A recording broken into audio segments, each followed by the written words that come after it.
Dengan adanya langkah-langkah seperti ini teman-teman ya, itu akan memberikan ya perlindungan atau memberikan safety kepada si penjual, si pemilik barang, dan juga kepada si pemilik ya. Yang artinya apa ya? Halo Sobat Literasi, jumpa lagi bersama saya di channel Bocah Beos. Seperti biasa, Bocah Beos selalu hadir untuk menyajikan materi-materi yang menarik. Mau tahu materi apa yang disajikan oleh Bocah Beos kali ini? Penasaran? Penasaran? Tunggu dulu. Sebelum saya menyajikan materi yang menarik ini, sebaiknya sahabat-sahabat yang belum subscribe silakan subscribe dulu. Dan jangan lupa aktifkan lonceng notifikasinya agar sahabat menjadi orang pertama yang mendapatkan video yang menarik ini. Dan juga sahabat tidak akan ketinggalan video-video menarik lainnya. Oke?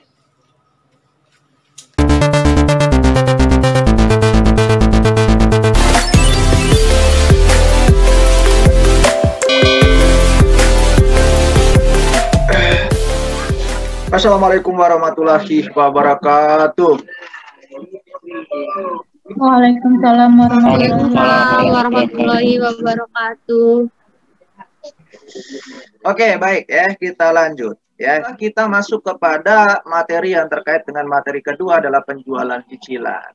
Kalau kita lihat adalah apa sih yang dimaksud dengan penjual cicilan gitu kan ya. Kalau kita melihat ya, di belakangnya itu adalah ada terkait dengan perumahan ataupun yang lain-lain ya. Kalau yang berhubungan dengan penjualan cicilan itu banyak sekali produk-produk yang dijual oleh pemilik barang untuk dilakukan penjualan secara kredit. Nah, kita bahas di materi ini adalah ya yang dimana pembayarannya itu adalah secara angsur. Ya, secara angsur atau dicicil. Maka kita harus pahami lagi lebih jauh terkait dengan apa yang dimaksud dengan penjualan cicilan kan gitu. Ya. Apa yang dimaksud dengan penjualan cicilan? Penjualan cicilan itu adalah penjualan yang dilakukan dengan perjanjian di mana pembayarannya itu dilaksanakan secara bertahap atau secara berangsur di masa yang akan datang. Ya. Jadi penjualan angsuran atau penjualan cicilan itu adalah harus dilakukan dengan adanya perjanjian. Ya, dengan adanya perjanjian yang dimana akan menetapkan atau memutuskan kedua belah pihak untuk memiliki ya sama-sama memiliki komitmen ya yang dimana ya pembayarannya itu dilakukan secara bertahap ya secara bertahap ya di masa yang akan datang. Nah, itu yang dimaksud dengan penjualan cicilan. Nah, dari pengertian ini artinya semua orang itu diberi kesempatan ya, semua orang diberi kesempatan ya untuk apa? Untuk memiliki barang yang diinginkan. Dan juga pemilik barang juga ya diberi kesempatan untuk menjual barangnya secara luas. Ya, dengan cara pembayarannya diangsur atau dicicil. Nah, sehingga strategi utama dari penjualan angsuran ini adalah untuk si pemilik barang atau si penjual adalah apa? Untuk menjualkan barangnya secara luas. Atau ya untuk meningkatkan volume penjualan yang akan mempengaruhi kepada peningkatan laba.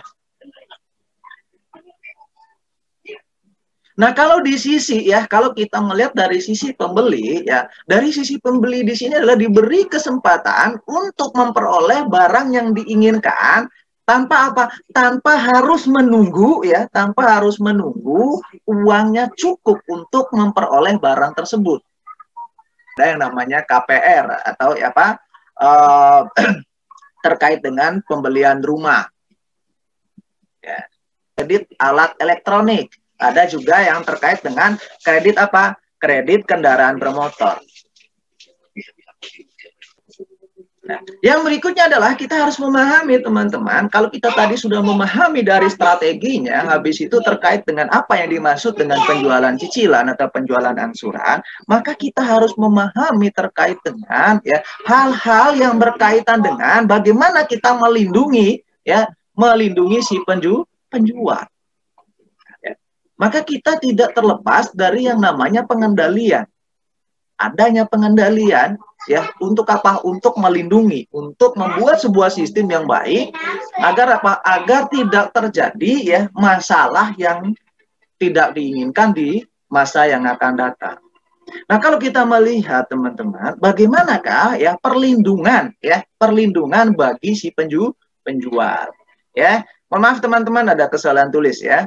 Perlindungan bagi penjual. Nah,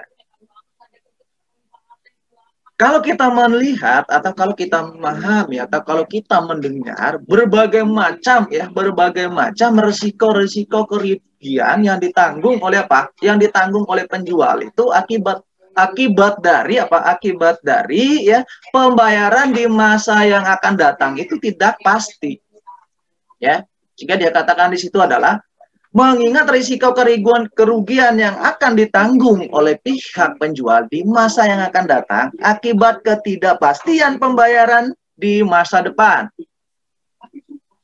Nah, bagaimana kita melindungi atau bagaimana kita ya sebagai penjual melindungi diri ya dari pembayaran tidak pasti seperti ini. Nah, sehingga ya ada beberapa langkah yang bisa diambil oleh penjual untuk mengamankan diri dari kegagalan pembelian dalam memenuhi kewajiban atau kerugian dalam kepemilikan kembali. Yang pertama yang perlu kita lihat adalah terkait dengan adanya penetapan uang muka yang cukup besar untuk menutupi penurunan nilai barang karena dipakai. Ya. Penurunan nilai barang karena apa? Karena dipakai. Artinya apa? Adanya pengurangan nilai ekonomis. Adanya pengurangan nilai atau masa manfaat dari barang tersebut. Sehingga salah satu langkah yang dilakukan oleh penjual untuk melindungi agar tidak adanya gagal dalam pembayaran, maka ditetaplah uang muka, ya pembayaran muka atau DP, down payment, ya yang cukup besar. Ya. Sehingga apa? Dengan uang muka yang cukup besar ini ya akan membantu ketika adanya gagal bayar. Yang kedua adalah langkah yang perlu dilakukan adalah terkait dengan periode pembayaran angsurannya tidak begitu lama. Ya, misalnya dalam jangka waktu bulanan. Ya. Yang sering kita alami adalah terkait dengan penjualan cicilan. Ini adalah pembayaran angsurannya dilakukan setiap bulan. Nah, yang terakhir adalah dia katakan jangka waktu pembayaran cicilan atau angsuran tidak boleh melebihi. Ingat ya, tidak boleh melebihi penurunan nilai aset atau manfaat ekonomis. Ya. Misalnya ya jangka waktu angsuran untuk mobil tidak melebihi dari 5 tahun. Karena kalau kita melihat teman-teman ya, kalau kita melihat yang berkaitan dengan ya umur ekonomis dari aset-aset yang dimiliki, kalau secara akuntansi maupun secara pajak ya itu ada maksimalnya. Ya, ada maksimal. Misalnya ya mobil umur ekonomisnya adalah 5 tahun. Ya, habis itu juga yang berkaitan dengan ya gedung umur ekonomisnya maksimum 20 tahun. Sehingga teman-teman dengan memberikan ketentuan seperti ini ya, akan terhindar dari kerugian. Nah, kalau misalnya ya umur ekonomis yang ditetapkan dalam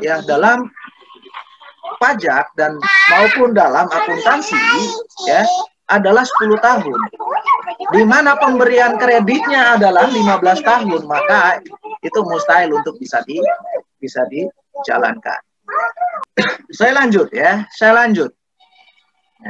Dengan adanya langkah-langkah seperti ini teman-teman ya, itu akan memberikan ya perlindungan atau memberikan safety kepada si penjual, si pemilik barang, dan juga kepada si pemilik ya. Yang artinya apa ya? Kalau dia umur ekonomisnya 5 tahun, sementara kreditnya adalah 6 tahun, maka ya barang tersebut itu sudah habis ya, masa ekonomis dan masa manfaatnya sudah terhabis pada 5 tahun. Nah, sementara ya dia masih nyicil kan gitu. Nah, bagaimana perhitungan atau penilaian kembalinya ya ketika hal itu terjadi? Gitu. Nah, yang berikutnya teman-teman ya, yang berikutnya yang perlu kita pahami yang berkaitan dengan masalah pokok yang berkaitan dengan perlakuan akuntansi. Ya. Masalah pokok yang berkaitan dengan perlakuan akuntansi. Nah, apa masalahnya ya? Kalau kita lihat ya, kalau kita melihat ya, yang pertama adalah terkait dengan tahap pembayaran. Ya. Yang pertama adalah terkait dengan tahap pembayaran. Nah, pada tahap pembayaran ini, pada saat barang-barang diserahkan kepada pembeli, penjual menerima pembayaran pertama yang merupakan sebagian dari nilai penjualan. Ya. Pembayaran ini seringkali ya menjadi uang muka. Nah, tahap yang kedua adalah sisanya dibayar dalam beberapa kali angsuran sesuai dengan kesepakatan. Ya, sesuai dengan kesepakatan. Nah, masalah pokok lainnya yang berkaitan dengan perlakuan akuntansi yang berhubungan dengan penjualan angsuran ini adalah terkait dengan masalah yang berhubungan dengan pengakuan laba kotor. Ya, habis itu juga masalah yang berhubungan dengan cara perhitungan bunga dan angsuran. Dan yang berikutnya juga adalah masalah yang berhubungan dengan tukar tambah. Dan terakhir adalah terkait dengan masalah yang berhubungan dengan pembatalan penjualan angsuran. Ya. Nah, kalau melihat adalah terkait dengan masalah pengakuan ya, pengakuan laba. Ya. Nah, bagaimana ya perlakuan akuntansi yang berkaitan dengan perlakuan atau pengakuan atas laba yang diperoleh berkaitan dengan penjualan angsuran ini?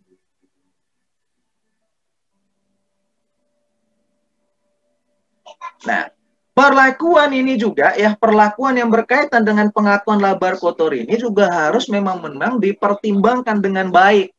Ya, memang dipertimbangkan dengan baik ya, agar apa? Agar tidak terjadinya ya pengakuan laba atau kotor ya yang tidak wajar. Ya.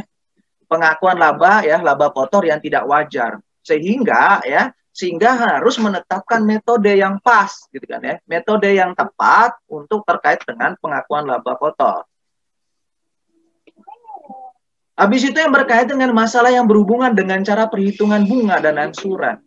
Nah, cara perhitungan bunga dan angsuran ini juga memang benar-benar hal yang perlu diperhatikan gitu kan ya. Karena yang berkaitan dengan ya berapa keuntungan yang diperoleh dari harga pokok yang kita berikan. Kenapa juga masalah ini harus dipertimbangkan dengan baik? Karena ini juga yang berkaitan dengan apa? Berkaitan dengan pajak. Sehingga memang benar-benar diperhitungkan dengan baik terkait dengan ya bunga dan angsuran. Nah, yang berikut terkait dengan masalah yang berhubungan dengan tukar tambah. Nah, bagaimana perlakuan akuntansinya ketika ada yang menginginkan untuk ya barang bekas ditukar dengan barang baru. Ini artinya tukar tambah gitu kan ya. Ada barang baru ya. Ada barang yang kita miliki, misalnya mobil ya. Saya punya mobil yang serinya adalah seri udah lama. Namun saya kepingin ya adalah ingin mengupgrade gitu kan ya. Ingin mengupgrade ya. Misalnya ingin seri yang terbaru dari merek yang sama. Ya. Sehingga agar saya bisa memperoleh atau mencapai apa yang saya inginkan, maka ya cara satu-satunya adalah saya harus melakukan tukar tambah. Nah, sehingga ya akuntansi hadir untuk bagaimana perlakuannya secara akuntansi jika ada hal ini terjadi. Yang dimana ya barang bekas dijadikan apa gitu kan, nanti sisanya seperti apa. Nanti kita akan bahas bersama.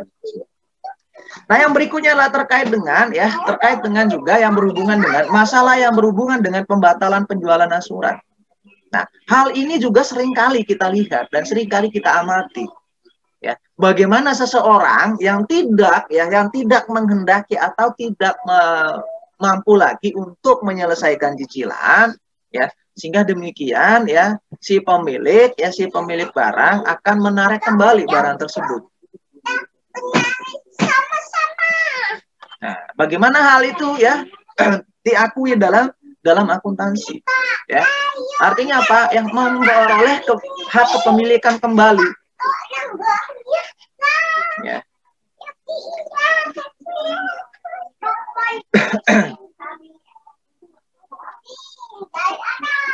Nah, dari terkait dengan masalah ini maka kita lanjut kepada yang berikutnya adalah ya bagaimana kita yang berkaitan dengan pengakuan pendapatan. Ya. Pengakuan pendapatan. Ya. Dalam pengakuan pendapatan, yang pertama dia katakan apa? Pendapat yang terkait ya, atau pendapatan yang terkait dengan harga penjualan tidak termasuk bunga diakui pada tanggal penjualan. Pertama. Ya, saya ulangi kembali ya. Pendapatan yang terkait dengan harga penjualan tidak termasuk bunga itu diakui pada tanggal penjualan. Kita lihat yang kedua, dia katakan harga jual adalah nilai kini dari imbalan. Ditentukan dengan mendiskontohkan cicilan piutang pada suku bunga tersirat. Ya. Nah, yang berikutnya adalah terkait dengan elemen bunga diakui sebagai pendapatan ketika ya telah menjadi haknya dengan menggunakan metode suku bunga efektif. So. Nah, ada juga yang berkaitan dengan pengakuan ini ya, yang berhubungan dengan pengakuan pendapatan atau pengakuan laba kotor ya. Dia katakan apa? Laba kotor diakui pada periode di masa transaksi penjualan terjadi. Habis itu juga terkait dengan perlakuan yang berkait dengan laba kotor diakui pada periode di mana angsuran pembayaran itu dilakukan oleh pelanggan. Artinya apa? Ya. Laba dari penjualan tersebut diakui di awal pada saat terjadinya transaksi. Ya, yang dimana pada saat terjadi transaksi ya di situ langsung diakui ya, diakui atau langsung dicatat ya, langsung di jurnal yang berkaitan dengan apa? Berkaitan dengan laba dari hasil penjualan tersebut. Nah, yang kedua atau ya diakui itu adalah secara apa? Secara periodik misalnya ya. Angsuran apa? Laba diakui setiap kali orang melakukan pembayaran. Nah, artinya apa? Setiap kali dia melakukan pembayaran maka kita akui adanya pendapatan. Ya, adanya laba. Nah, begitu terus ya. Beda kalau misalnya yang pertama itu ya, laba kotor diakui pada periode transaksi penjualan. Nah, kalau kita melihat teman-teman, kalau kita melihat yang berkait dengan laba kotor diakui pada periode di mana transaksi penjualan terjadi. Yang artinya apa? Ya, metode itu mengakui ya laba kotor ya seperti pada saat transaksi. Ya, pada saat transaksi penjualan. Sehingga dengan demikian laba kotor itu diakui bersamaan dengan timbulnya piutang. Ya, artinya apa? Laba kotor kalau diakui di depan ya, maka diakui pada saat adanya kita mencatat timbulnya piutang. Adanya piutang maka kita akui juga adanya laba. Ya. Nah, kalau yang kedua adalah tidak bisa ya, karena ya kita mengakui itu pada setiap kali orang membayar angsuran. Atau ada alternatif ya, alternatif terlain ya, dia katakan apa? Penerimaan pembayaran pertama dicatat sebagai realisasi keuntungan usaha yang diperoleh sesuai dengan kontrak penjualan.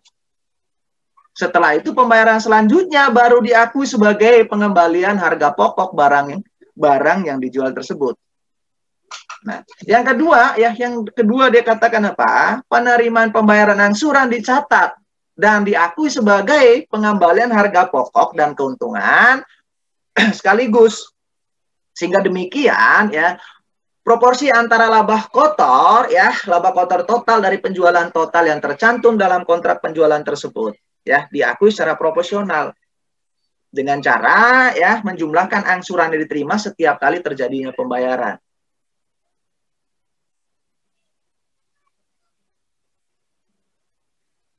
Nah, dari sini teman-teman ya, dari yang berkaitan dengan bagaimana perlakuan akuntansinya, maka kita harus memahami kira-kira ya, akun-akun apakah ya, akun-akun apakah yang ada dalam penjualan asuransi.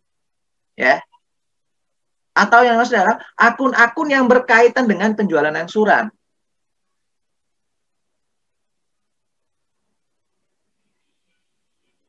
Nah, yang pertama adalah apa? Akun penjualan angsuran harus dipisahkan.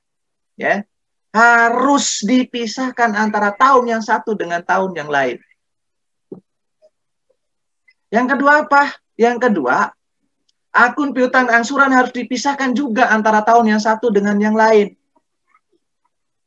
Dan akun laba kotor yang belum direalisasi harus dipisahkan antara tahun yang satu dengan yang lain. Dan juga yang berkaitan akun penjualan tunai dan kredit harus dipisah.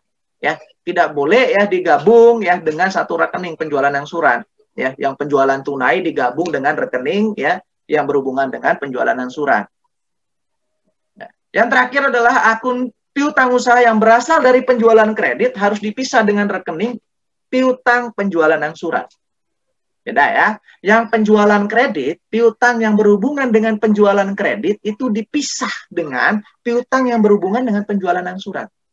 Karena beda. Ya, kalau piutang yang berkaitan dengan penjualan kredit, yang artinya apa? Dia akan membayar sekaligus pada saat jatuh tempo. Tapi kalau penjualan angsuran, dia akan membayar secara berangsur atau secara cicilan, gitu kan. Sehingga piutang itu akan timbul terus, ya, akan timbul setiap tahun. Oke, ya, lanjut. Nah, setelah kita memahami terkait dengan bagaimana kita mengaku terkait dengan pengakuan laba kotornya, habis itu terkait dengan perjanjian atau strategi lainnya, ya, maka agar kita lebih mudah untuk memahami yang berkaitan dengan penjualan angsuran ini, maka kita sebaiknya masuk kepada sebuah perhitungan, gitu kan ya, sebuah perhitungan ringan, ya, sebuah perhitungan agar kita lebih memahami, ya, agar kita lebih memahami seperti apa perlakuan akuntansi dari penjualan ini, ya.